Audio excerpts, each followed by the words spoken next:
가톨릭 교회에서는 십자고상이나 성모상과 같은 성상을 모시고 있습니다.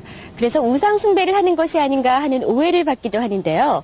그렇다면 우상숭배란 어떤 것이고, 그리고 성상을 모시는 것과 또 우상숭배는 어떤 관련이 있을까요?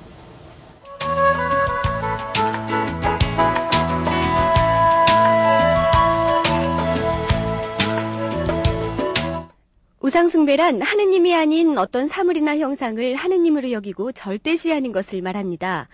이러한 우상숭배의 대표적인 예로는 구약시대의 금송아지 사건을 들 수가 있는데요.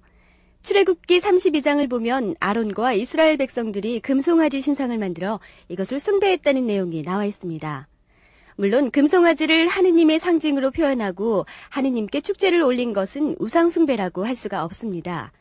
하지만 문제는 가나안 종교의 바알신도 금송아지로 표현됐다는 것인데요.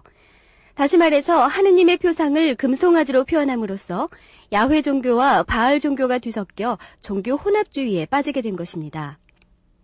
그리고 두 번째는 백성들의 불안과 동요를 진정시키기 위해, 즉 주술적인 목적으로 금송아지를 만들어 숭배했다는 사실인데요. 다시 말해서 우상숭배에 빠지지 않고 하느님의 현존을 표현하기 위해서는 먼저 우상으로 오염되지 않은 표상이나 표지를 선택해야 하고요.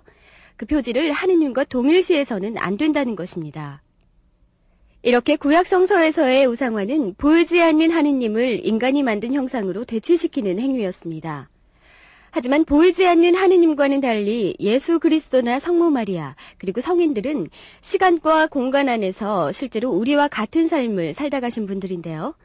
그렇기 때문에 그들과 관련된 삶의 한 장면이나 사건을 그림이나 조각 또는 음악으로 묘사하고 표현하는 일은 결코 우상화라고 할 수가 없는 것입니다.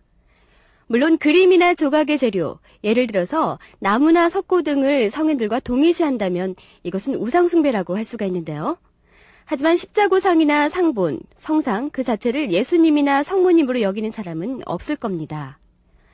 성상은 예수님이나 성모님, 또 성인들에 대한 공경의 표시이자 기도의 매개체입니다.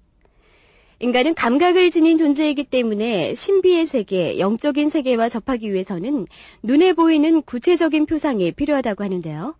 다시 말해서 우리가 십자고상이나 그 밖의 성상을 모시고 기도를 드리는 것은 분심이 생기는 것을 막고 정신 집중을 해서 보다 쉽게 기도의 분위기에 빠져들기 위해서라고 할 수가 있습니다.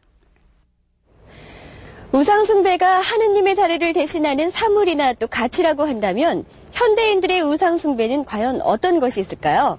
아마도 돈이나 명예, 그리고 권력이 아닐까 생각되는데요. 눈에 보이는 권력이나 명예에만 절대적인 가치를 두고 하느님의 사랑을 저버리는 이런 우상숭배에 빠지지 않도록 우리 신자들부터 노력해야겠습니다.